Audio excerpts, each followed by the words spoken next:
संसार एक समुद्र के समान है और इस संसार से निकलने के लिए सूक्ष्म मार्ग का अवलंब लेना चाहिए। अभी इसी विषय पर आप लोगों को कुछ सुनाऊंगा।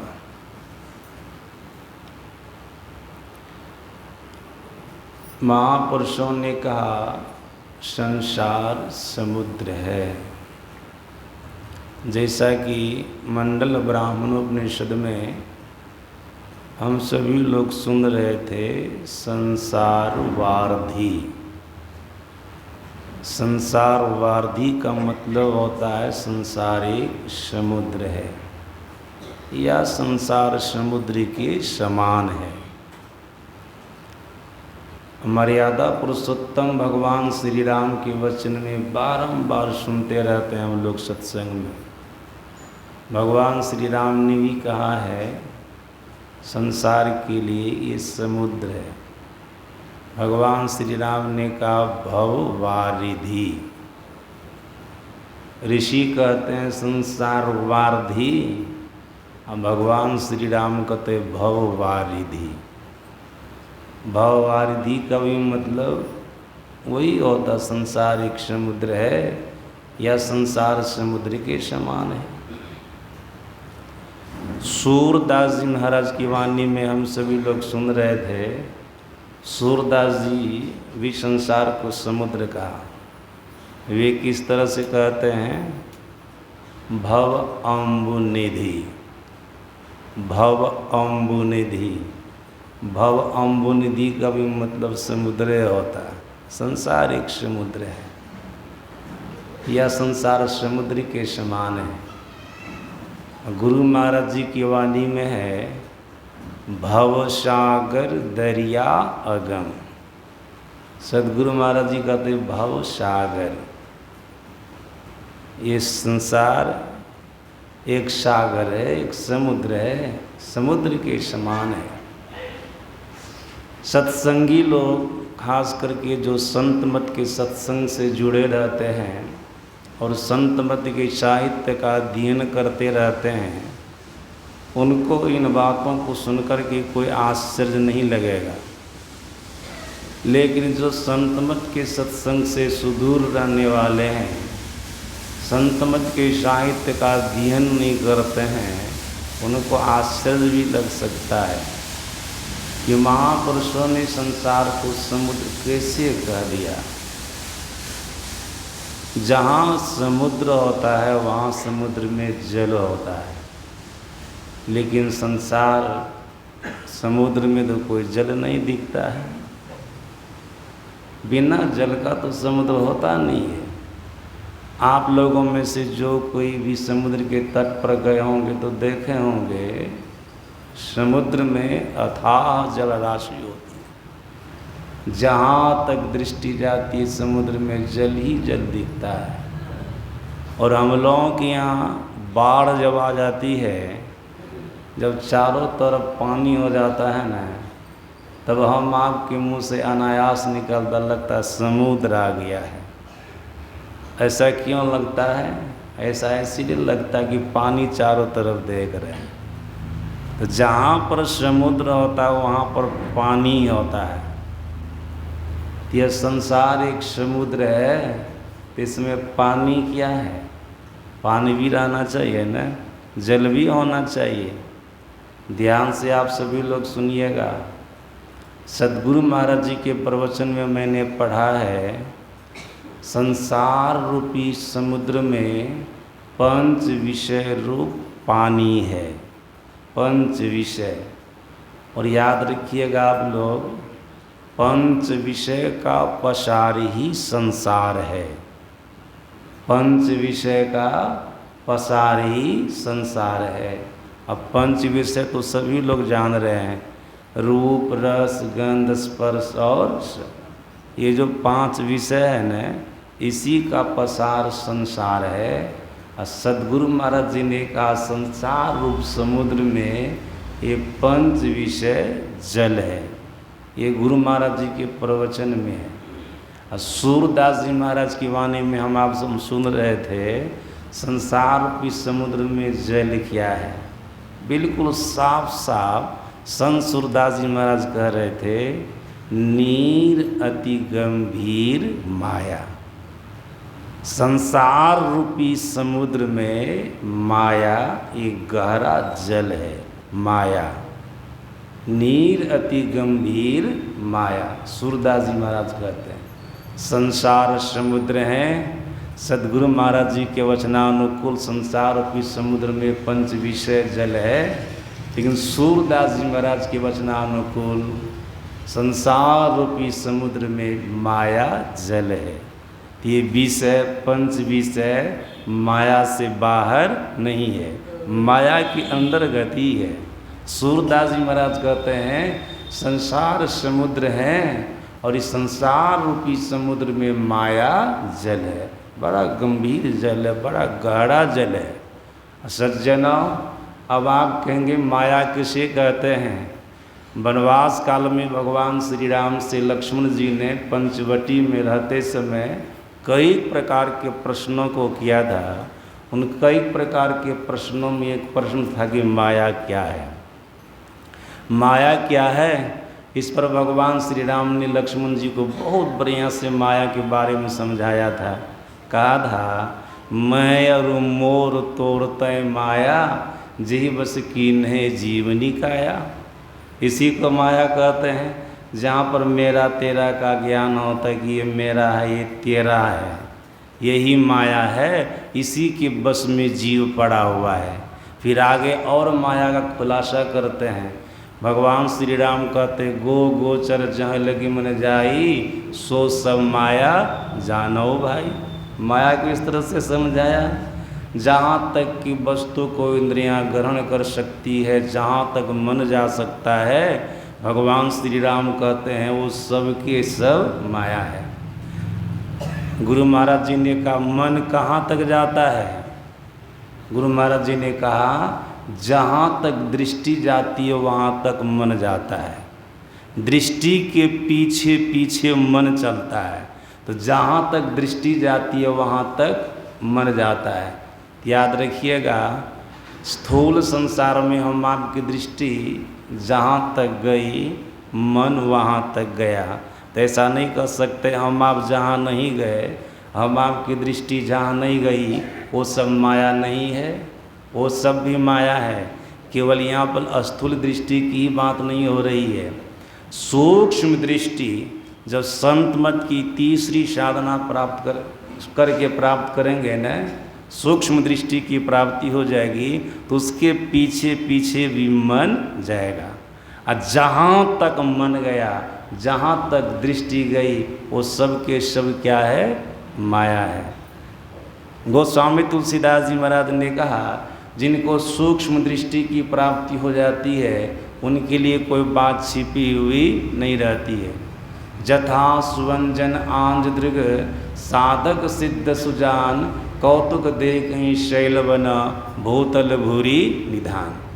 दिव्य दृष्टि प्राप्त साधक के लिए कोई बात छिपी हुई नहीं रहती है। याद रखिएगा, जिनको सूक्ष्म दृष्टि दिव्य दृष्टि की प्राप्ति हो गई है न, उनको केवल परमात्मा नहीं दिखते हैं, लेकिन परमात्मा की सारी विभूतियाँ उनको दिखती है। परमात्मा की सारी विभूतियाँ उनको दिखती है, केवल परमात्मा नहीं दिखता है। परमात्मा तो दिखेंगे आत्मदृष्टि से, लेकिन दिव्य दृष्टि की प्राप्ति हो जाने पर परमात्मा की सारी विभूतियाँ आपको दिखेगी। गुरु महाराज जी ने कहा है न, एक बिंदुता दूरबीन हो, दूरबीन क्या करे, अब पिंड में ब्रह्मांड दरस हो, बाहर में क्या फिरे। इस अवस्था को प्राप्त कर लेते हैं। दिव्य दृष्टि प्राप्त साधक धरती के भीतर क्या है उसको देख लेते हैं, संपूर्ण धरती पर कहाँ क्या हो रहा है उसको देख लेते हैं। इतना ही नहीं, स्वर्ग ब्रह्मलोक वैकुंठ लोक को भी देख लेते हैं, और वहाँ पर क्या हो रहा है उनको भी देख लेते हैं। जिनको सूक्ष्म दृष्टि की प्राप्ति हो जाती है, दिव्य दृष्टि की प्राप्ति हो जाती है, एक विंदुता की प्राप्ति हो जाती है। कल मैंने आप लोगों को सुनाया था, अभी हम आप आंख बंद करते हैं न तो श्याम बिंदु दिखता है। जब संत मत की तीसरी साधना में सफल हो जाएंगे न तब आपको कौन सी बिंदु दिखेगी? श्वेत बिंदु। श्वेत बिंदु मतलब प्रकाश दिखेगा। जब प्रकाश दिखने लग जाएगा न तब आपके लिए कोई बात छिपी हुई नहीं रहेगी, बस परमात्मा छिपे हुए रहेंगे। केवल दिव्य दृष्टि की प्राप्ति हो जाने पर किन्हीं को परमात्मा का दर्शन नहीं होता है। तो सज्जनों, दिव्य दृष्टि सूक्ष्म दृष्टि को आप प्राप्त कर लिए हैं। जहाँ तक के दृश्य को आप देख रहे हैं मन वहाँ तक जाता है। स्थूल दृष्टि की प्राप्ति थी, उनके पीछे पीछे मन चलता था। जहाँ तक गए, जहाँ तक हम आपकी दृष्टि गई, मन तो वहीं तक गया। लेकिन अध्यात्म ज्ञान का था वहीं तक माया नहीं है। सूक्ष्म दृष्टि प्राप्त साधक जहाँ तक के दृश्य जगत को देखते हैं मन वहाँ तक जाता है। दृष्टि के पीछे पीछे मन जाता है। और हम लोगों के सदगुरु महाराज जी ने कहने की कृपा की है, मन कहाँ तक जाता है? सदगुरु महाराज जी ने कहा मन अंधकार मंडल में तो रहता ही है, प्रकाश मंडल में भी रहता है, फिर मन त्रिकुटी से ऊपर शून्य महाशून्य जो कारण मंडल है न वहाँ तक जाता है। गुरु महाराज जी ने कहा मन का बनना कारण मंडल से हुआ है। जब तक मन अपने केंद्र में नहीं जाएगा, अपने केंद्र में केंद्रित नहीं होगा, तब तक मन का अस्तित्व खत्म नहीं होगा। उसके बाद मन उल्टे तो सूरत कहा हुआ, इस अवस्था को प्राप्त करेगा। लेकिन मन वहाँ तक जाता है। तो सज्जन, जहाँ तक मन जाता है न वो सब के सब क्या है? माया है। और आप लोग समझ रहे थे न, बढ़िया से सुन रहे थे न कि संसार एक समुद्र है, तो संसार रूपी समुद्र में जल क्या है? माया है। पंच विषय ये भी माया की अंतर्गत है। यहाँ पर माया, तो मन कहाँ तक गया? कारण मंडल तक गया। इसलिए हम लोगों के सदगुरु महाराज जी ने कहने की कृपा की है, घटतम प्रकाश और शब्द पट त्रय जीव पर है छा रहे, कर दृष्टि और ध्वनि योग साधन ये हटाना चाहिए। इनके हटे माया हटेगी, तब प्रभु से होगी एकता। सज्जनों, भीतर का अंधकार स्थूल माया का रूप है, अब भीतर का प्रकाश और शब्द माया का सूक्ष्म रूप है। लेकिन वो भी माया है, वो भी माया है। भीतर का प्रकाश भी माया है, अब भीतर का प्रकाश भीतर का शब्द भी माया है। इसलिए सदगुरु महाराज जी कहते तीनों पर्दा के हटने पर, अंधकार प्रकाश और शब्द के हटने पर ही जीव को ब्रह्म का दर्शन होगा, परमात्मा का दर्शन होगा। इनके हटे मतलब तीनों पर्दा के हटने पर, जो तीनों पर्दे माया के पर्दे हैं, तब उनको ईश्वर का दर्शन होगा। वैसे तुम आप लोग कल सुन रहे थे न, जो साधक अपने भीतर में सार शब्द को पकड़ता है उनको आत्मदृष्टि की प्राप्ति हो जाती है। और जिनको आत्मदृष्टि की प्राप्ति हो जाती है उनको अपना भी दर्शन होता है, ब्रह्म का भी दर्शन होता है। लेकिन गुरु महाराज जी के प्रवचन में आप लोग पढ़े होंगे, सम्यावस्था धारणी मूल प्रकृति तक, मतलब महाकारण मंडल तक कोई साधक चला जाता साधना करके, तब भी उनको न तो अपनी पहचान होती है न परमात्मा की पहचान होती। हाँ, सम्यावस्था धारणी मूल प्रकृति को कोई पार कर जाए, मतलब महाकारण मंडल को कोई पार कर जाए, केवल मंडल में चला जाए, सार शब्द को पकड़ ले, इतना ज़रूर हो जाता है। उनको अपनी पहचान होती, परमात्मा की पहचान होती है। लेकिन परमात्मा में वो अपने आप को मिला नहीं सकता है। परमात्मा में मिलाने के लिए क्या करना होगा? केवल मंडल को भी पार करना होगा, तब ना होगा। हम प्रभु प्रभु हम एक होई, द्वंद्व द्वैत रहे नहीं कोई, मैं ही ऐसी आरती कीजे, भव महाजन्म बहुरी नहीं लीजिए। वहाँ जाने पर इस अवस्था को आप प्राप्त कीजिएगा। हाँ, केवल मंडल में प्रभु का दर्शन होता है, जो तुरीय अवस्था का अंतिम छोर है, चौथी अवस्था का अंतिम छोर है केवल मंडल। यहाँ पर जाने पर साधक को अपनी पहचान परमात्मा की पहचान होती है, लेकिन द्वैत बना रहता है, द्वैत बना रहता है। ऐसा द्वैत, सो हम, जो वो है सो हम है, द्वैत है नहीं। लेकिन ये तो नहीं हुआ हम ब्रह्मास्मि, मैं ही ब्रह्म हूँ, वो होगा तुरीयातीता अवस्था में। सज्जन इसको 5वीं अवस्था कहते हैं। ये मैं आपको दिखा रहा था, माया जहाँ तक हम आपकी सूक्ष्म दृष्टि जाएगी वहाँ तक आपका मन जाएगा। वैसे सद्गुरु महाराज जी के वचनानुकूल कारण मंडल तक मन जाता है, जहाँ तक गया वो सबके सब माया है। अब देख लीजिए, भगवान श्री राम माया का भेद बताते हैं। मैं आप लोग ये दिखाऊंगा, संसार एक समुद्र है, संसार रूपी समुद्र में माया जल है, तो कौन माया जल है ये दिखाना है, इसलिए इसका इतना विश्लेषण हो रहा है। सुनिएगा ध्यान से आप लोग। भगवान श्री राम लक्ष्मण जी को कहते हैं माया के संबंध में, तेहि कर भेद कहूँ तुम सो, विद्या अपर अविद्या दो।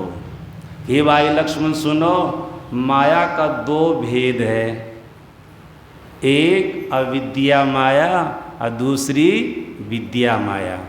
तो दोनों का काम भी अलग अलग है, दोनों माया का काम भी अलग अलग है। अविद्या माया का काम क्या है, विद्या माया का काम क्या है? भगवान श्री राम ने कहा, एक दुष्ट अतिशय दुख रूपा, जा बस जीव पड़ा भव ऊपा। वो अविद्या माया है, अत्यंत दुष्टा है, जिसके बस में पड़ कर के जीव संसार रूपी कुआं में, यहाँ कुआं बोल दिए, जो संसार रूपी समुद्र है न, यहाँ भगवान श्री राम कहते कुआं। महापुरुष तो अनेक तरह से संसार को समझाए हैं न, अनेक तरह से समझाने का प्रयास किया है। सज्जनों, यहाँ भगवान श्री राम को कुआं भी बोल दिए। जो भगवान श्री राम बोले थे भव बारिधि, वही भगवान श्री राम आज कुआं भी बोल रहे हैं। ये संसार एक कुआं के भी समान है, समुद्र के भी समान है। भगवान श्री राम का तो अविद्या माया अत्यंत दुष्टा है, जिसके बस में पड़ कर के जीव संसार की कुआं में, समुद्र में गिरा रहता है। सज्जन याद रखिएगा, यही अविद्या माया संसार रूपी समुद्र का जल है, जिसमें पड़ कर के जीव अनेक प्रकार के दुखों को भोग रहे हैं, अनेक प्रकार के कष्टों को भोग रहे हैं, अनेक प्रकार। अविद्या माया, अविद्या माया के चक्र में अभी हम आप सभी लोग हैं। अभी हम आप सभी जो लोग हैं, अभी विशेष रूप से हम लोगों के ऊपर विद्या माया का प्रभाव नहीं पड़ा है। अविद्या माया का प्रभाव विशेष रूप से पड़ा है। आप कहेंगे सो कैसे है, आप बोल रहे से, इसका मतलब क्या हो गया? तो सुनिए, अगर विद्या माया का प्रभाव रहता ना, तो हम आपका मन विशेष रूप से सत्कर्म में, हरि भजन में लगता। लेकिन अब देख लीजिए 24 घंटे में हम सत्कर्म और हरि भजन कितना करते हैं। अभी हम आप विशेष रूप से संसार में लगे रहते हैं। इसका कारण है हम आपके ऊपर अभी अविद्या माया का प्रभाव विशेष है, इसलिए हम आपका मन संसार में विशेष रूप से लगता है। अविद्या माया का प्रभाव अपने आप में देख लीजिए कि भजन में, सत्कर्म में विशेष मन लगता है कि संसार में हमारा विशेष मन लगता है। देखे न, कुछ लोग आए स्तुति करके चले गए, यहाँ पर देख रहे थे उठे न, हमको हुआ कि सब न उठ जाए, लेकिन कम में उठे, कम में उठ करके गए। स्तुति हुई कि सब के सब 1 2 3, उसके ऊपर किसका प्रभाव है? अविद्या माया का प्रभाव है। हम आपके ऊपर तरफ विशेष रूप से विद्या माया का प्रभाव है कि पूरा सत्संग करके जाएंगे, आरती करके जाएंगे। सज्जना, जो अविद्या माया के चक्र में पड़ा हुआ जीव है, वो संसार रूपी कुआं में गिरा रहता है, अनेक प्रकार के दुखों को भोगता रहता है। सज्जनों, हम लोगों के सद्गुरु महाराज जी ने कहा, यह संसार कुशल का नहीं है, यहाँ पर जो भी आया सबको दुख हुआ। गुरु महाराज जी ने कहा, यह परदेसवा काल को भेसवा, जोरे आवे दुख पाही, जोरे आवे दुख पाही। सदगुरु महाराज जी ने कहा, अब इसी संसार को जो महापुरुष समुद्र कहा, वो परदेश भी कहा। जीवात्मा के लिए परदेश है, जीवात्मा का अपना स्वदेश परमात्मा का लोक है। सज्जनों, ये संसार जीवात्मा के लिए प्रदेश है, यहाँ पर आ गया है। तो आपको स्वदेश में अपना घर में जो सुख मिलता है, क्या विदेश में परदेश में सुख मिलता है? वो सुख नहीं मिलता है। सज्जनों, परदेश में जीव आ गया है और यहाँ गुरु महाराज जी ने कहा संसार क्या, परदेश क्या है? ये काल का रूप है। जो काल के रूप के पास में रहेगा, काल के पास में रहेगा, उनको सुख महसूस होगा। एक काल यहाँ पर आ जाए, एक साधारण सा काल, सांप, हम आप स्थिर रह सकेंगे यहाँ पर? नहीं। काल को किसी रूप में देखते तब नहीं स्थिर है। अगर आ जाए काल, तब एक ढोड़िया सांप होता है ना, किसी को काटता है तो बीख भी नहीं लगता, विष भी नहीं लगता है। वही सांप यहाँ पर आ जाए, सब लोग जानते हैं कि ढोड़िया के काटने पर विष नहीं लगता है, तब भी कोई आदमी स्थिर रहेंगे यहाँ पर? तब भी नहीं रहेंगे। सज्जनों, इस संसार काल का रूप है, लेकिन हकीकत रूप हम आप जो नहीं देख रहे हैं ना, इसलिए निडर होकर के बैठे हुए हैं, निडर होकर के बैठे हुए हैं। लेकिन यहाँ पर अनेक प्रकार का दुख होता है। गुरु महाराज जी कहते जोरे आवाएं दुख पाही। इतिहास को पढ़िए, पुराण को पढ़िए, आपको पता चलेगा। यहाँ पर राम आए, उनको दुख हुआ, उनके पूरे रामायण को पढ़ करके देखिए, कभी उनको जीवन में सुख मिला है? भगवान श्री कृष्ण आए, बचपन से लेकर के मरते दम तक उनके जीवन में दुख रहा। अंतिम में सुन रहे थे न कल, व्याधा के बाण लगने से उनका प्राण छूटा न। भले उनका अपना कर्म का फल था, अलग था, लेकिन उनके पूरे भागवत में पढ़ करके देखिए, पूरे जीवन में कभी सुख नहीं मिला भगवान श्री कृष्ण को, कभी नहीं। भगवान शंकर के जीवन को देखिए न, भस्मासुर के चक्कर में पड़े तो हालत खराब हो गया, भस्मासुर के चक्कर में पड़े तो हालत खराब। ऐसे ऐसे एक से एक आफत उनके ऊपर आया है। जब पुराण का अध्ययन करेंगे तो वह आपको पता चलेगा, इतिहास का अध्ययन करेंगे तो इसका पता चलेगा कितना उनको हुआ दुख। सज्जनों, इस संसार में जो भी आता उनको दुख होता है। ये तो भगवंत की बात रही। संत के भी जीवन में एक से एक दुख आता ही रहा है। मैं आप लोग सुनाया था और आप लोग कभी सुने भी होंगे कि यहाँ पर संत लोग आए तो उनके भी जीवन में दुख हुआ। कल सुने थे न, राम परमहंस जी महाराज को गला में कैंसर, महात्मा बुद्ध को पेचिस का रोग, शंकराचार्य जी महाराज को भगंदर का रोग, ये सब देखे न। ईसा मसीह को क्रॉस पलट का दिया गया, सुकरात को विष का प्याला दिया गया, मीरा को भी विष का प्याला पीने के लिए दिया गया। ये सब हुआ है कि नहीं? संत पलटू को जीवित अग्नि में झोंक दिया, बंडावीर को तावा पलिटा करके सिझा दिया, तरवा बना दिया। इतना ही नहीं, फिर बंडावीर के पुत्र को दुष्टों ने काट कर उनके कलेजा निकाल करके बंडावीर के मुंह में दिया है। उनके जीवन चरित्र को पढ़ करके देखिए कितना दुख हुआ उन लोगों को। सदगुरु महाराज जी को भी सताने वाले बहुत सारे दुष्ट हो गए। संत कबीर साहब के कबीर कसौटी को पढ़ करके देखिएगा, दुष्टों ने संत कबीर साहब को 72 तरह से दुख दिया है, 72 तरह से उनकी कसनी है। उनके कष्ट के बारे में लिखा हुआ है, पढ़िएगा तो रोंगटे खड़े हो जाएंगे। इतना कष्ट संत महापुरुष के जीवन में। फिर 10 गुरु के इतिहास को पढ़ करके देखिए, आपको पता चलेगा उन लोगों को कितना कष्ट दिया गया। इसलिए सदगुरु महाराज जी ने कहा जोरे आवें दुख पाही। इस संसार रूपी समुद्र में जो आवेगा न, उनको दुख होगा, क्योंकि अविद्या रूपी जल संसार में भरा पड़ा। अविद्या माया रूपी जल है, इसके चक्कर में जो भी पड़ेगा उनको कष्ट होगा। सज्जनों, अविद्या का वास्तविक स्वरूप क्या है याद रखिएगा आप लोग बढ़िया से। अविद्या माया का वास्तविक स्वरूप है अज्ञानता। अविद्या माया का वास्तविक स्वरूप क्या है? अज्ञानता। ये अविद्या माया जीव को अज्ञानी बना करके रखती है, और अज्ञानी जीव संसार में अनेक प्रकार के दुष्कर्म को करते हैं। जो अपना नहीं है उसको अपना मान करके उसी में लगे रहते हैं। यही कारण के जीवन में अनेक प्रकार का दुख होता रहता है, अनेक प्रकार का कष्ट होता रहेगा, होता ही रहता है। तो सज्जना, इससे निकलने का प्रयास करना चाहिए।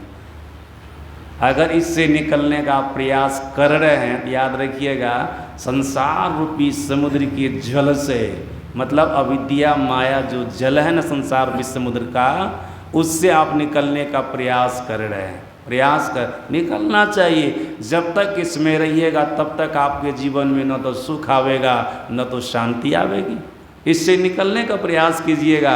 लेकिन कैसे निकलिएगा? याद रखिएगा, विद्या माया के सहारे। सदगुरु महाराज जी ने कहने कृपा की अपने प्रवचन में। सदगुरु महाराज जी कहते हैं, जो अविद्या माया के चक्कर में जीव पड़ता संसार रूपी कुआं में गिरा रहता है, और जो जीव विद्या माया को अपने जीवन में पढ़ाता है न, वो संसार रूपी कुआं से, समुद्र से निकल करके परमात्मा तक की यात्रा कर लेता है। विद्या माया के प्रभाव है। और विद्या माया के लिए भगवान श्री राम ने क्या कहा लक्ष्मण को? एक रचई गुणवश जाके प्रभु प्रेरित नहीं निजबल ताके। देख लीजिए विद्या माया क्या करती है। विद्या माया संपूर्ण संसार की रचना करती है, उसका अपना बल नहीं है। प्रभु परमात्मा की प्रेरणा से दुनिया को बनाने का काम करती है, दुनिया को बनाने का काम करती है, संसार को बनाने का काम करती है। केवल इतना ही नहीं, अगर विद्या माया व्यापे साधक के ऊपर, याद रखिएगा, वो संसार पे समुद्र से निकल करके परमात्मा तक की यात्रा कर सकता है। सदगुरु महाराज जी ने विद्या माया के लिए कहा, विद्या माया ज्ञान का प्रतीक है।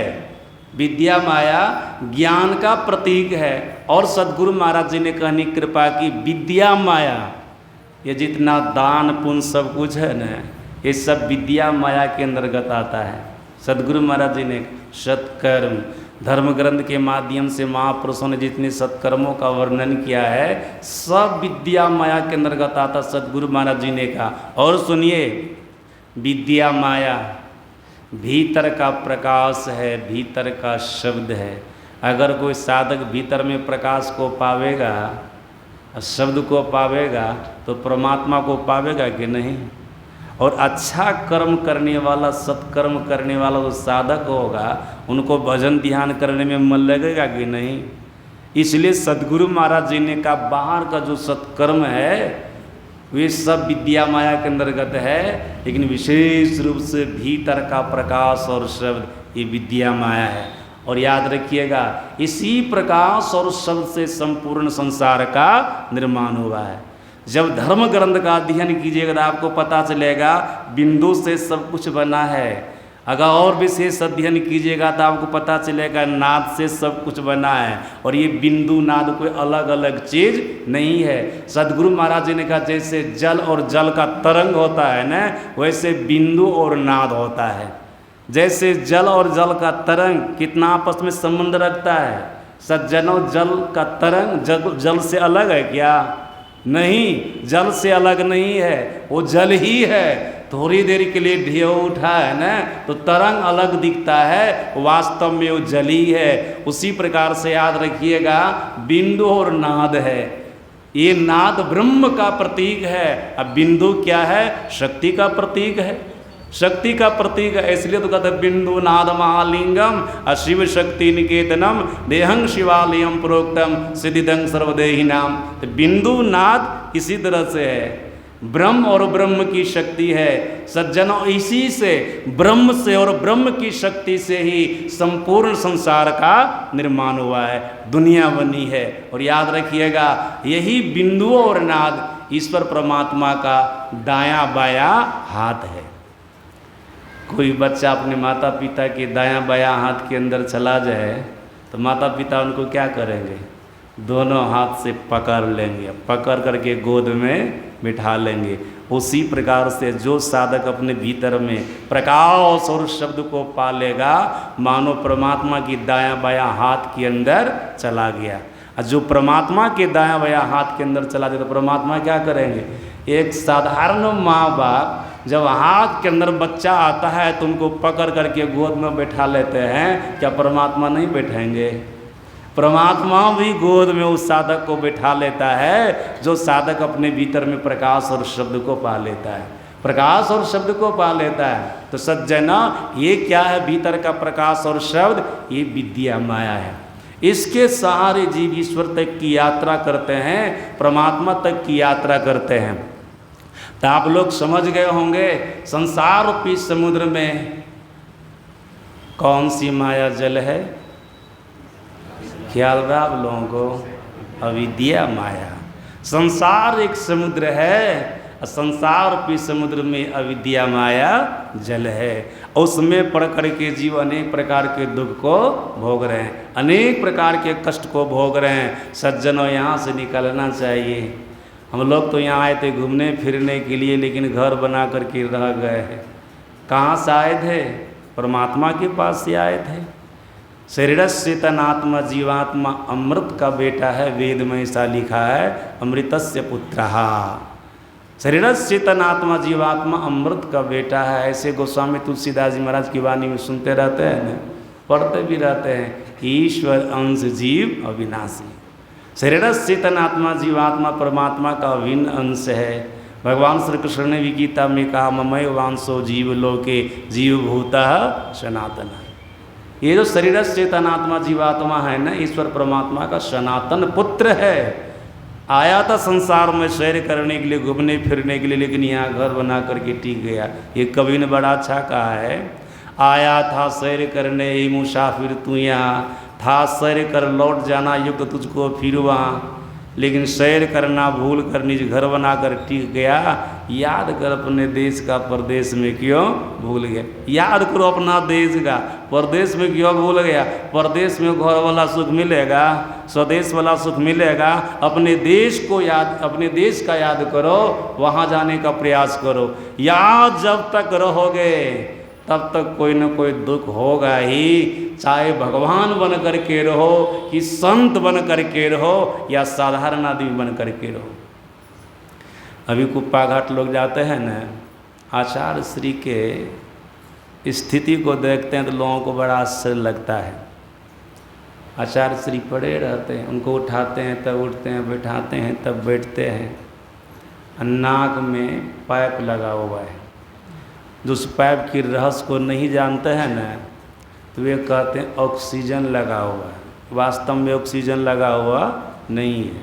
वो पाइप जो है ना, उससे भोजन लेते हैं नाक के द्वारा। मुंह से कुछ खा पी नहीं सकते, नाक के द्वारा उसी पाइप के माध्यम से रस वगैरह देते हैं, दूध सब भी दे देते हैं, हॉर्लिक्स सब भी, जो भी तरल पदार्थ है ना उसको करके दे देते, उनके पेट में चला जाता है। शरीर तो पहले से भी बहुत बढ़िया भी है आचार्य श्री का, बहुत चकचक कर रहा है, इसमें कोई टेंशन वाली बात नहीं, दुख वाली बात नहीं, लेकिन लगता है ना कष्ट में पड़े हुए हैं। वैसे कल मैं आप लोगों को सुनाया था, महापुरुष के जीवन में कष्ट आता तो केवल ऊपर ऊपर देखने में आता है, लेकिन उनके अंदर में वो सामर्थ्य होता, वो शक्ति होती उनको भोगने का, वो भोग लेते सहज रूप से। उनको दुख का एहसास नहीं होता, थोड़ा सा भी छटपट कुछ भी नहीं करते हैं, बिल्कुल शांत रहते हैं। जैसे महर्षि साई स्वामी जी महाराज को कष्ट था, कैंसर हो गया था अंतिम हृदय में, लेकिन शांत। डॉक्टर लोगों को भी आश्चर्य लगता था, ये कैसे महापुरुष है, जिस तरह के बीमारी दिन को छटपट करना चाहिए। प्रारब्ध कर्म को अपना भोग लिए महापुरुष, अलग बात है। कुछ था भक्त का ले लिया या अपना, वो तो अपना जाने हो, किनका है, हमारा अपना है कि हमारे भक्त का, हमारे शिष्य का है, वे तो अपना जाने। लेकिन हम लोग तो देखते केवल उनको कष्ट हो रहा है, दुख हो रहा है। सज्जना, इस संसार में कुछ भी बन करके आइए, आपको दुख होगा ही, आपको कष्ट होगा ही। इसलिए यहाँ से चलना है, परमात्मा के धाम में जाना है, ईश्वर के धाम में जाना है। इसके लिए विद्या माया का सहारा लेना है, अपने जीवन में सत्कर्मों को करना है, हरि भजन करना है, भीतर में प्रकाश प्राप्त करना है, शब्द प्राप्त करना है। इसके सहारे ईश्वर तक की यात्रा करनी है। संसार रूपी समुद्र में जब तक रहेंगे तब तक दुख ही दुख होगा। सज्जनों, संसार एक समुद्र है, इसमें पंच विषय और माया जल है। यहाँ पर केवल और केवल दुख है। इसको आपने सुना, जहाँ पर समुद्र होता है, समुद्र में जल होता है, तो वहाँ पर तरंग भी होती है। तरंग होती है न, लहरें उठती है न। तरंग क्या है, इसको भी आप समझना है। तरंग क्या है? सूरदास जी महाराज कह रहे थे, लोभ लहरी तरंग। संसार रूपी समुद्र में जो माया रूपी जल है न, इसमें तरंग है लोभ, लोभ, लोभ लहरी तरंग। और मंडल ब्राह्मणों की ऋषि क्या कर रहे थे? हिंसादि तरंग, हिंसादि तरंग, हिंसा कर रहे हैं, अन्य प्रकार के पाप कर्मों को कर रहे हैं ना। ये सब क्या है? ये सब तरंगे हैं, तरंग हैं, तरंग है ये सब। और हम लोगों के सदगुरु महाराज जी ने क्या कहा तरंग के लिए? जुल्मी लहर अनंत, जुल्मी लहर अनंत। तरंग को अब समझना है, पहले भवसागर को तो समझ गए हैं सज्जनों। जुल्मी लहर अनंत, जुल्मी लहर, लहर मतलब वही तरंग। बोले जुल्मी, यहाँ पर जो अनेक प्रकार का जुलूम हो रहा है, हो रहा है अनेक प्रकार का जुलूम। कोई गलत काम कर देता, भयंकर गलत काम, तो कहते अरे तू जुलूम कर दिया, कहते हैं ना। अनेक प्रकार का जो जुलूम यहाँ पर हो रहा है ना, तो सदगुरु महाराज जी कहते यही तरंग है, यही लहर है। लहर बहुत तरह से महापुरुषों ने कहा, सज्जनों लहर के बीच में रहने वाले आदमी कभी सुखी हो सकता है? कभी सुखी नहीं हो सकता है। मैं समुद्र के तट पर कई बार गया, कई जगहों पर गया, द्वारका भी गया, सोमनाथ भी गया, बम्बई भी गया, गंगा सागर भी गया, कई जगह गया। जहाँ जहाँ गया न तो समुद्र में नहाया, स्नान किया, गया तो स्नान कर लिया। सज्जना जब पहली बार हम समुद्र के तट पर अकेले गए थे, तीर्थ कर रहे थे पूरे भारतवर्ष का, जब समुद्र के तट पर गए तो वहाँ के लोग हमको क्या बोले? थोड़ा दूर ही रहिए, समुद्र के तट से दूर ही रहिए। तो दूर रहे तो हम बोले कि हमको तो स्नान करना है। बोले स्नान हो न जाएगा, हमारे साथ चलिएगा, स्नान हो जाएगा। 1-1.5 बांसों दूर ही रहे, बोले यहीं पर रहिए, यहीं पर स्नान हो जाएगा। और सही में वहीं पर स्नान है। थोड़ी देरी के बाद तरंग उधर से आ गई, स्नान हो गया। संजोग ऐसा था कि वो मेरा चप्पल वहाँ पर, चप्पलों चला गया, चप्पल भी चला गया उसमें। तो हम आप सोचने लगे, उस समय थोड़ी सी स्थिति खराब थी शुरुआत में। सज्जन अब क्या होगा, तो 1-2 रुपया का चप्पल, बाहर में हम हैं, अब तो खलिए पर चलना पड़ेगा, उतना तो पैसा है नहीं। मन में थोड़ी देर के लिए हुआ तो आदमी कहता है कि टेंशन काहे लेते हैं, समुद्र किसी का कुछ लेता नहीं है, फिर तरंग आएगी, फिर तरंग आएगी। हम सोच ही रहे थे, पूरी तरंग उधर गई भी नहीं थी कि उधर से फिर तरंग आ गई। जब तरंग आई ना तो चप्पल हमारी गोद में, बस उसी के सामने चप्पल हमारी गोद में, कहीं चप्पल नहीं, कहीं चप्पल नहीं। तो सज्जना अगर वहाँ पर दिन भर हम बैठे रहते उस तरंग में, तो जो थोड़ी देरी के लिए सुख मिला था पहले की तरंग में हम स्नान के तो सुख मिलता। फिर कोई भी माँ बाप उनकी संतान दूर है और संतान के लिए तड़स रहे हैं, आई संतान उनको सीना से लगा लेते हैं माता पिता, और संतान भी पूरा पकड़ ले और छोड़वे न करे, तब क्या होगा? माता पिता छोड़ेंगे कि नहीं? हृदय में लगाने के लिए तरस रहे थे, थोड़ी देर के लिए सुख, उसके बाद अगर पकड़ ले ना तो फिर दुखी हो जाएगा। उसी प्रकार से तरंग में नहाने का थोड़ा आनंद आता है, लेकिन सोचिएगा हम 24 घंटे बैठ करके यहाँ पर रहें तो रह सकिएगा? तरंग में स्नान कर सकिएगा? मन अकच्छ हो जाएगा, आपका मन दुखी हो जाएगा, होगा कब यहाँ से हम हट जाए, कब यहाँ से हम निकल जाए। तरंग में रहा नहीं जाता है सज्जनों, तरंग से निकलना है। तरंग में रहने वाले को सुख नहीं। हिंसा आदि तरंग, अनेक प्रकार की यहाँ पर हिंसा होती है। यहाँ पर आप रहिएगा तब आपको सुख का एहसास नहीं होगा, मन में टेंशन बना रहेगा।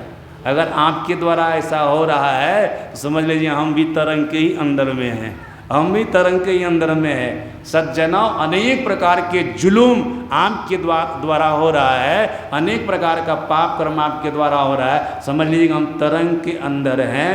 सज्जनों आपके अंदर में लोभ हो रहा है तो लोभ लहरी तरंग, सूरदास जी महाराज बोल रहे थे, ये भी तरंग है। और याद रखिएगा और प्रकार का दुष्कर्म होगा तो धीरे धीरे उसका परित्याग करेंगे तो आपको उद्धार भी हो सकता है।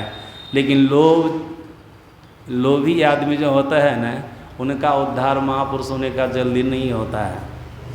इसलिए अपने अंदर से लोभ वृत्ति को हटा लीजिएगा। और लोभ कहते हैं किसको? लोभ कहते हैं दूसरी की वस्तु को देख करके उनको अपनाने की जो इच्छा होती है कि ये वस्तु हमारी हो जाती तो बढ़िया होता, ये जो इच्छा होती है ना, इसी का नाम लोभ है। और संत कबीर साहब ने कहा, कामी क्रोधी लालची इनसु भक्ति न हो, भक्ति करे कोई सूरमा जाति वरण कुल हो। फिर क्या कहा, कामी तो बहुतक तरे, क्रोधी तरे अनंत, लेकिन लोभी जियारा ना तरे, कहे कबीर वृतन। लोभी का कभी किसी काल में उद्धार नहीं होता है, उसका कल्याण नहीं। लोभ को हटाइए, हिंसा आदि पाप को हटाइए, अनेक प्रकार का जुल्म आपके द्वारा हो रहा है, इसको दिल से हटाइए, कर्म से दूर कर दीजिए, लोभ वृत्ति को अपने हृदय से हटा दीजिए, तब आपका भला होगा, तब आपका कल्याण होगा। ये सब संसार रूपी समुद्र में तरंगे हैं, अविद्या रूपी माया जल है, संसार रूपी समुद्र का, उसका ये तरंग है। तरंग तो आप लोग बढ़िया से समझ गए ना, हिंसादि तरंग, लोभ लहरी तरंग, अनेक प्रकार के जुल्म हो रहे हैं, ये सब तरंग हैं। मतलब सभी प्रकार के दुष्कर्म समझ लीजिए, सब तरंगे है। क्योंकि गुरु महाराज जी ने कहा ना, जुल्मी लहर अनंत, एक जुल्म की बात थोड़े बोले हैं, अनेक प्रकार के जुल्म हम आपके द्वारा हो रहा है, दुष्कर्म हो रहा है, ये सब तरंगे हैं। संसार एक समुद्र है, इसमें जल माया है और उसका ये तरंग है। सज्जनों, इतना ही नहीं, जल में भंवर भी होता है, भंवर भी होता है। ऋषि कह रहे थे, सुन रहे थे पाठ में, तृष्णावर्तम। तृष्णावर्तम का मतलब होता है, तृष्णा एक भंवर है। भंवर तो सभी लोग समझ रहे हैं, पानी जो घूमता है ना, पानी में ऐसा जो घूमता है ना, उसी को भंवर कहते हैं। और जो उस भंवर में भूरी कहते हैं इधर, हाँ वही, कोई कोई बिरुवा भी कहते हैं, बिरुवा भी, बिरुवा की तरह घूमता है ना, ऐसे भी समझ, जैसे बीरो नहीं घूमता है, जिसको कहते भूत है, लोग बोलते देहात में, वो भीरो चारों तरफ धूल जो घूमती है। सज्जनों, ये पानी जो घूमता है ना, उसी को कहते हैं भंवर। उसमें जो फंसता है, फंसता वो निकल पाता जल्दी, वो भंवर घुमाते घुमाते उसको अंतिम तक ले जाता है। जब तक मरता नहीं ना, तब तक भंवर छोड़ता नहीं है। तो यहाँ पर भंवर क्या है, माया रूपी जल में तृष्णा। तृष्णा, तृष्णा का मतलब क्या होता है, आपके पास में जितनी संपत्ति है ना, उतने में आपको संतोष नहीं हो रहा, और चाहिए। जाओ 10 20 50 वैसा तो हुई, 1000 तो लाख मांगेगी, कोटि अरब खरब संग धरापति होने की चाह। ऐसा होता है ना, स्वर्ग हूँ पाताल हूँ राज करो, तृष्णाधिकाधिक आग लगेगी। कोई कह सकते हैं यहाँ पर हम लोग जितने बैठे हुए हैं, मन से लेकर के नीचे तक की बात हो रही है। कोई कह सकते हैं कि हमारे अंदर में तृष्णा नहीं है, जितना ईश्वर परमात्मा ने दिया उसी में हम संतुष्ट हैं। कोई दावा नहीं कर सकते हैं, कितनों मन में होता है तो और हो जाता न तो अच्छा होता, और हो जाता न तो अच्छा होता। सज्जनों, ये तो तभी खत्म होगा जब प्रभु की प्राप्ति हो जाएगी। प्रभु की प्राप्ति होने पर जीव पूर्ण काम हो जाता है, उनको और कुछ पाने की इच्छा नहीं रहती है, और कुछ पाने की इच्छा नहीं, कामना नहीं रहती है। और सज्जनों, जहाँ पर और कुछ पाने की इच्छा है, कामना है, वहाँ पर जीव सुखी हो सकता है। गोस्वामी तुलसीदास जी महाराज ने कहा, काम अच्छत सुख सपने हो नहीं। इसलिए अपार संपत्ति मिल जाने पर भी हम आपके जीवन में दुख लगा ही रहता है, दुख लगा ही रहता है। कामना है, तृष्णा है, और कुछ पाने की इच्छा है। सज्जनों, जो जिसके अंदर में ये रहेगा ना, वो कभी सुखी नहीं हो सकता। मैंने ज्ञान प्रकाश में एक प्रसंग पढ़ा था। एक बार नारद जी सड़क होकर के कहीं जा रहे थे, सड़क के बगल में ये एक सेठ का मकान था, घर था। जो उनके घर के सामने गए ना, तो देखते हैं सेठ जी अपने दरवाजे पर मकान का पिलर मोटा खंभा पकड़ करके रो रहा है। नारद जी वहाँ पर गए। नारद जी पूछते हैं सेठ जी से, क्यों आप रो रहे हैं? आपकी रोने का कारण, आपके पास तो अपार संपत्ति, ये धन है, परिवार भी पूरा भरा पड़ा है, रो क्यों रहे हैं? तो सेठ जी क्या कहता है, कहने में लज्जा आ रही है, कहने में लज्जा आ रही है। कैसे आपको बतावे? नारद जी ने कहा, कह दीजिए न, क्या होगा? डॉक्टर के पास, साधु महात्मा के पास कोई बात छिपाने की थोड़े होती है। दिल खोल करके महात्माओं के पास कहा जाता, कहा नहीं संसारिक लोग हमको वैसा ऐसा हुआ है। फिर डॉक्टर के पास में जाइएगा तो जो रोग बताना ना पड़ेगा, वहाँ छिपाएगा तो इलाज होगा? इलाज नहीं होगा। बताइए क्या बात है, बताइए। तब वो सेठ जी क्या कहता है, हमारे पास में इतनी संपत्ति, इतना धन है, इतना धन है कि 7 पीढ़ी तक के लोग बैठ करके खाएंगे। कोई काम धंधा नहीं करेंगे ना तो बैठ करके 7 पीढ़ी तक के लोग खा लेंगे। लेकिन हमको टेंशन है कि 8वीं पीढ़ी के लोग क्या खाएंगे। उसके लिए हमने कुछ नहीं जमा किया। टेंशन इस बात का है। सज्जन, इसको ये टेंशन होगा कि 8वीं पीढ़ी के लोग क्या खाएंगे, कभी सुख से रहेंगे, खम्मा पकड़ के दुकान में न करेंगे, रो रहे हैं ना खम्मा पकड़ करेंगे। उसी प्रकार से भी संसारिक लोग कितनों होता तो मन नहीं बढ़ता तो कान रहा है ना, रो रहा है ना, और चाहिए और चाहिए, हाँ है कर रहा है। इनका जीवन कभी सुखी हो सकता है? मानो एक भंवर है, ये जीव भंवर में पड़े हुए हैं। आप लोग भंवर से निकलने का प्रयास कीजिएगा। अगर भीतर में तृष्णा है ना तो उनको दूर करने का प्रयास कीजिएगा। एक ही बार में तो दूर नहीं होगी तृष्णा। धीरे धीरे धीरे धीरे संतोष वृत्ति लाने का प्रयास कीजिएगा। संतोषम परम सुखम कहते हैं ना, संतोष ही परम सुख है। इसको लाने का प्रयास कीजिएगा। भजन कीजिएगा तब नहीं सब होगा। भजन की एवं तृष्णावर्तम। और सुनिए, समुद्र के तट पर कीचड़ भी होता है। कीचड़ मतलब दलदल। तो संसार रूपी समुद्र के तट पर कीचड़ क्या है? ऋषि कह रहे थे दारपंकम। समझ गए होंगे आप लोग, पढ़े लिखे जितने लोग हैं सभी लोग समझ गए होंगे। दार पंकम मतलब स्त्री रूपी पंख। पंख मतलब कीचड़। कीचड़ है वो। सज्जनों, स्त्री किसके लिए कीचड़ है? पुरुष के लिए। तब पुरुष के लिए कीचड़ कौन हो जाएगा? ये तो ऋषि पुरुष से तो स्त्री का नाम ले लिए। अगर स्त्री होती ना कोई कहने वाली तो पुरुष का नाम ले लेते। सज्जनों, पुरुष के लिए स्त्री कीचड़ है, स्त्री के लिए पुरुष कीचड़ दलदल है। साधारण कीचड़ नहीं, दलदल। दलदल के बारे में आप लोग सुने होंगे कभी। जो कोई आदमी दलदल में फंस जाता है उसका निकलना बड़ा मुश्किल होता है। हाँ, दलदल से निकलने का ढंग भी होता है, तरीका है दलदल से निकलने का। अगर आप लोग कभी फंसिएगा तो उस ढंग से निकलिएगा। देखिएगा दलदल में फंसे हैं, मिट्टी थल थल कर रही है, हमारा पैर अंदर जा रहा है तो खड़ा नहीं रहिएगा, तुरंत लेट जाइएगा। लेट करके ऐसे ऐसे करके जब पानी में तैरते हैं ना तो मिट्टी को पकड़ पकड़ करके आगे बढ़ जाइएगा। अगर खड़े खड़ी सोचिएगा हम ऐसे ऐसे पैर को हिलावें निकल जाएं तब तो आप भीतरे चले जाइएगा, तब तो भीतर डूबिए जाइएगा, दलदल में मरिए जाइएगा। पैर को हिलाने का प्रयास नहीं, घलट जाने का है। घलट जाइए, लेट जाइए, पेट के भर लेट जाइए, तब आप निकल जाइएगा। तो सज्जनों, यहाँ पर ऐसा दलदल है न, स्त्री के लिए पुरुष, पुरुष के लिए स्त्री। निकल पाते हैं कोई जल्दी?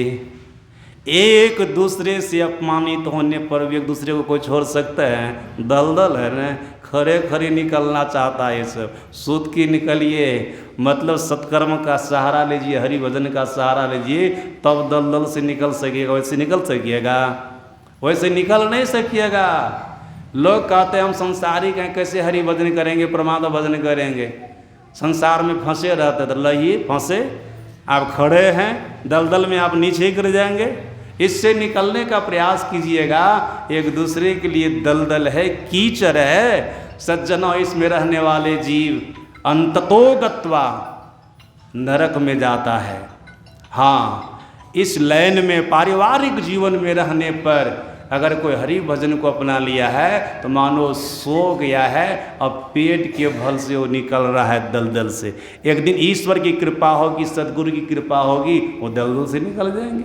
दलदल से निकल जाएंगे, सहारा लीजिए हरि भजन का, परमात्मा भजन का, निकल जाइएगा। ये दलदल है, ये कीचड़ है। फिर सज्जनों, अब जहाँ पर समुद्र होता है, पानी होता है, वहाँ पर जलचर प्राणी भी होता है। जलचर प्राणी होता है तो जलचर प्राणी क्या है?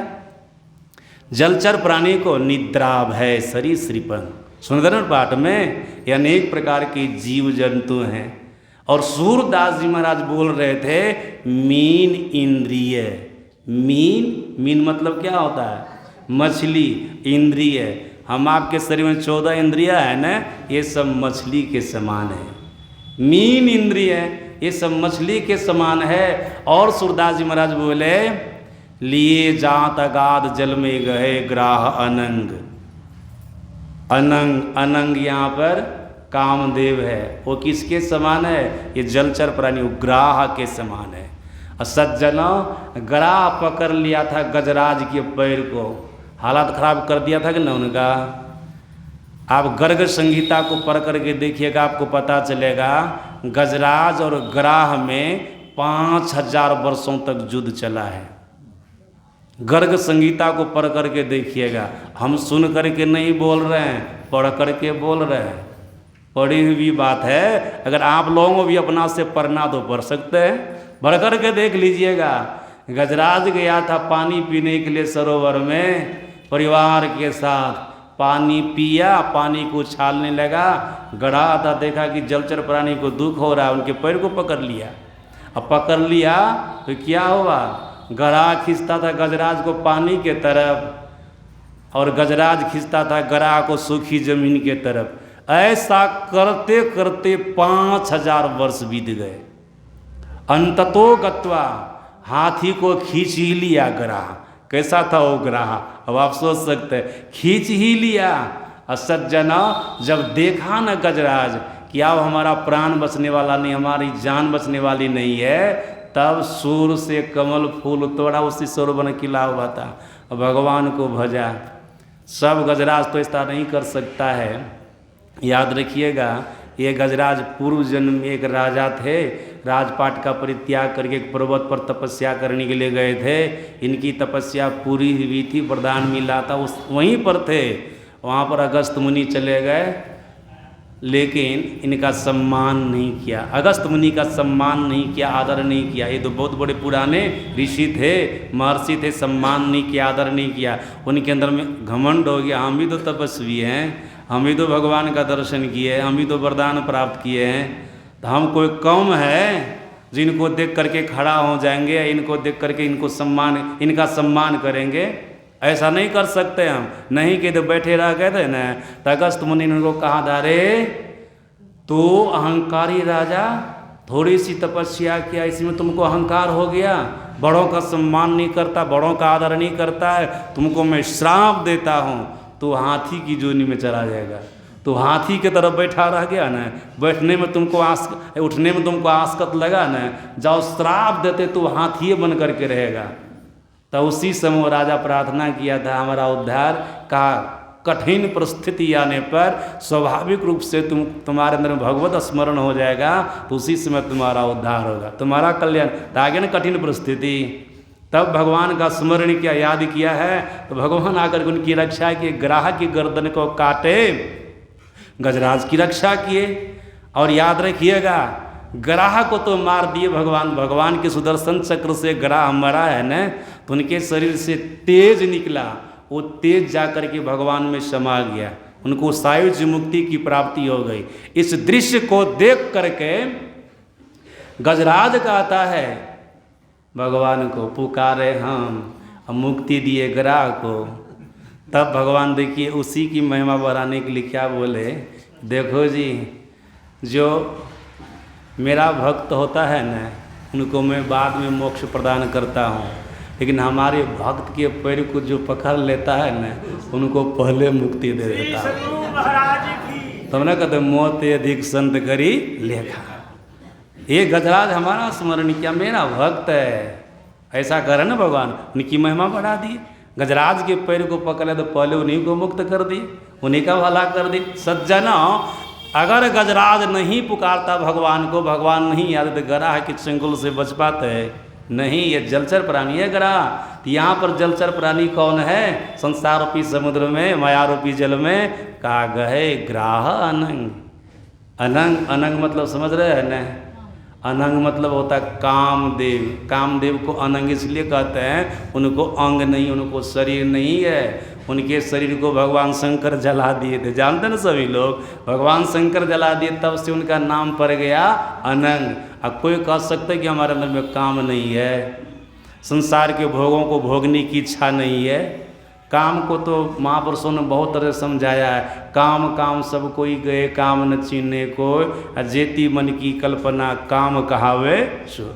ये भी काम है, लेकिन संसार के भोगों को भोगने की इच्छा, ये काम, इसके चक्कर में कौन नहीं है?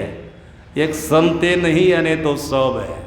एक संत नहीं है, नहीं तो सब है। इसके चंगुल में सब फंसे हुए हैं। सज्जन और गजराजे की तरह आपको भी भगवान की शरण में जाना होगा, तब आप इस ग्राह से बच सकते हैं। नहीं तो फिर आपको तो पानी में डुबा करके मार ही देगा, मायारूपी जल में डुबा करके मार ही देगा। मतलब आपके जीवन का अंत हो जाएगा, आपका भला नहीं होगा, आपका कल्याण नहीं होगा। ये अनेक प्रकार के जलचर प्राणी है सज्जन, और बहुत कुछ कहने के लिए है, लेकिन याद रखिए समय तो हो गया, 8:30 होने वाला है। सुनिए, आप संसार रूपी समुद्र से निकलेंगे कैसे, इस पर थोड़ा ख्याल करना है। इसके लिए सदगुरु महाराज जी की वाणी में भी सुन रहे थे और ऋषि वाणी में भी सुन रहे थे। ऋषि क्या कर रहे थे? मंडल ब्राह्मण उपनिषद की ऋषि सूक्ष्म मार्ग अवलंबय, ये इम्पोर्टेंट बात है। अगर कोई संसार रूपी समुद्र से निकलना चाहता है, ईश्वर परमात्मा तक की यात्रा करना चाहता है, तो ऐसे साधक को सूक्ष्म मार्ग का अवलंब लेना चाहिए, सहारा लेना चाहिए सूक्ष्म मार्ग का। सज्जनों, हम लोगों के शरीर में 9 स्थूल मार्ग हैं, सभी लोग जानते हैं। 2 आँख का, 2 कान का, 2 नाक का छिद्र, 1 मुँह, फिर मल मूत्र विसर्जन करने का 1 मार्ग। ये 9 मार्ग स्थूल मार्ग हैं। और इसी शरीर में पिंड ब्रह्मांड के मिलन स्थान पर दोनों आँखों के ठीक बीच में, दोनों भवों के ठीक बीच में सूक्ष्म मार्ग है। अभी वो मार्ग नहीं दिखेगा, जब संत मत की तीसरी साधना में सफल हो जाइएगा ना, तब वो मार्ग दिखेगा। अभी दिख रहा है किसी को मार्ग? वो नहीं दिख रहा है। गुरु की संकेतानुसार आप साधना कीजिए, वो मार्ग आपको दिखेगा। भीतर में सूक्ष्म मार्ग है, अगर उसका कोई सहारा ले ले तो फिर संसार के समुद्र से वो निकल जाएगा। लेकिन आप लोगों को आश्चर्य लग सकता है, सज्जनों निकलना है संसार रूपी समुद्र से और सहारा लेंगे शरीर के सूक्ष्म मार्ग का। ये क्या हो गया? जहाँ से निकलना उनका ना सहारा लेंगे। तो आप लोग बढ़िया सी बात को सुनिएगा सज्जनों, हम लोगों के सदगुरु महाराज जी ने अनेक कृपा की है। जितने तत्वों से संसार बने हैं, उतने तत्वों से शरीर भी बने हैं। समझ रहे हैं ना बात? जितने तल संसार के हैं, उतने तल शरीर के भी हैं। हाँ, शरीर के जिस तल पर जीव रहता है, संसार के उसी तल पर तब वह जीव रहता है। सदगुरु महाराज जी की वाणी है ना। फिर सदगुरु महाराज जी ने कहा, जीव शरीर के जिस तल को जब छोड़ता है, तो संसार के भी उसी तल को तब वह छोड़ देता है। अगर हम भीतर के सूक्ष्म मार्ग का अवलंब लेंगे ना, तो शरीर के जिस तल को जब हम छोड़ेंगे, तो संसार का वह तल उसी समय छूट जाएगा। तो शरीर के सभी तलों को पार कर जाएंगे साधना करते करते, फिर संसार के भी सभी तलों को हम पार कर जाएंगे। तो शरीर भी तो समुद्र है न। काया कबीर काया समुद्र है, अंत न पावे को। इनको भी तो समुद्र कहा गया है ना। सज्जनों, शरीर के जिस तल को जब हम आप छोड़ देंगे ना, सूक्ष्म मार्ग का अवलंब लेकर के, तो संसार का भी वह तल उसी समय छूट जाएगा। शरीर के सभी तलों को पार कर जाएंगे, तो संसार के भी सभी तलों को पार कर जाएंगे। अब आप सुन लीजिए, जब सूक्ष्म मार्ग का अवलंब लीजिएगा ना, मतलब दृष्टियोग का साधन कीजिएगा, मानस जप मानस ध्यान के बाद दृष्टियोग का साधन कीजिएगा, इसमें सफल हो जाइएगा। आप अंधकार से निकल करके प्रकाश में चले जाइएगा। तो जैसे प्रकाश में गए तो स्थूल तल आपका छूट गया। आप सूक्ष्म तल पर चले गए, समझ रहे हैं ना। अब सूक्ष्म तल आपका कैसे छूटेगा? पिंड ब्रह्मांड के नक्शा को देखिएगा, जैसे सहज दल कमल और त्रिकुटी मल को आप पार करेंगे तो आपका सूक्ष्म तल भी छूट जाएगा, समझ रहे हैं ना। शरीर का स्थूल तल छूटा, सूक्ष्म तल छूटा, तो संसार का भी स्थूल तल छूट जाएगा, सूक्ष्म तल छूट जाएगा। सज्जना, त्रिकुटी मल से ऊपर शून्य महाशून्य है। जब आप साधना करते करते शून्य महाशून्य को पार करेंगे, याद रखिएगा, यही शून्य महाशून्य कारण तल है। आप शरीर के कारण तल को पार कर जाइएगा। जब शरीर के कारण तल को पार कीजिएगा न, संसार के भी कारण तल को आप पार कर जाइएगा। शून्य महाशून्य के ऊपर भंवर गुफा है, जिसको हम महाकारण मंडल बोलते हैं ना। सम्यावस्था धारणी मूल प्रकृति सज्जन साधन करके इसको पार कर गए, याद रखिएगा, हम महाकारण तल को भी पार कर गए।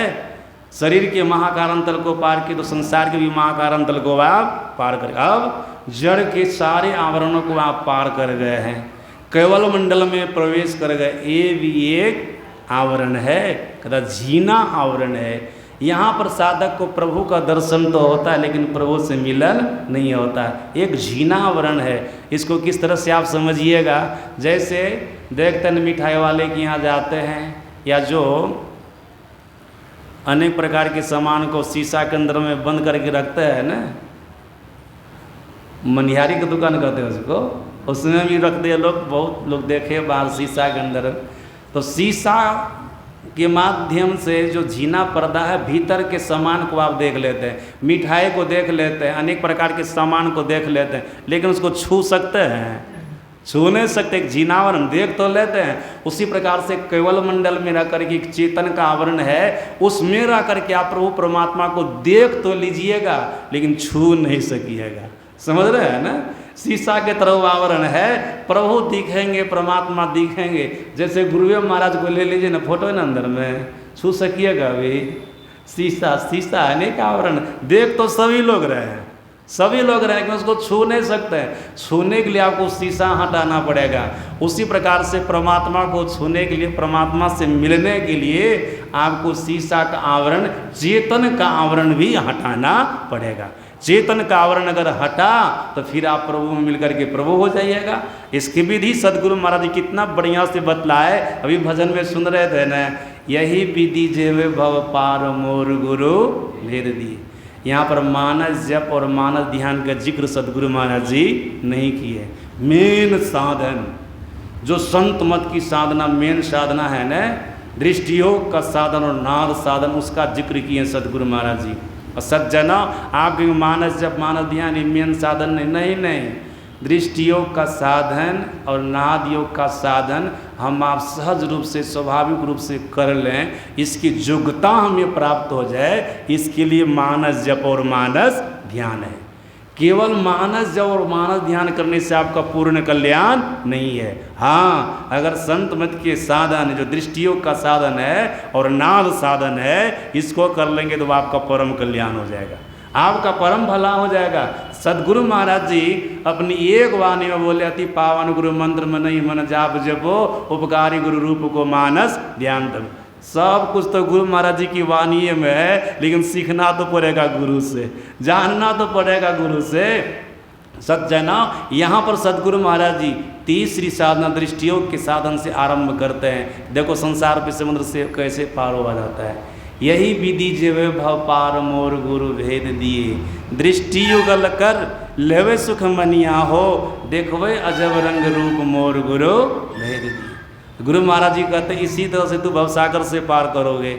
दृष्टि योगल कर, दोनों दृष्टि की धारों को, इड़ा और पिंगला को सुखमना में जोड़ो।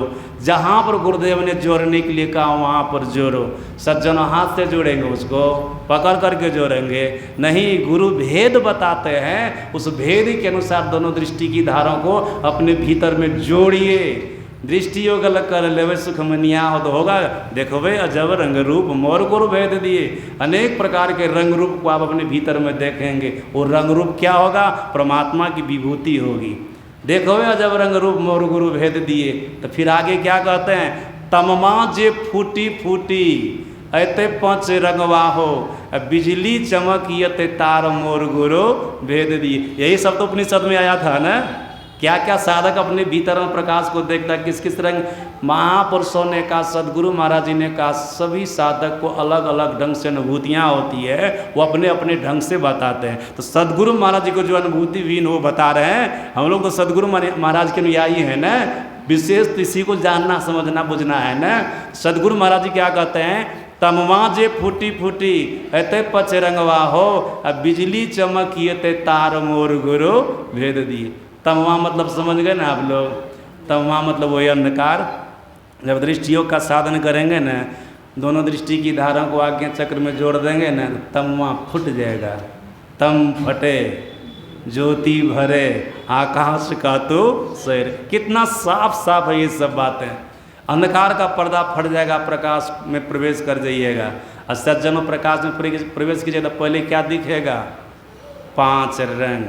हम आपका शरीर 5 तत्वों से बना है न, तो 5 तत्वों का रंग अलग अलग है।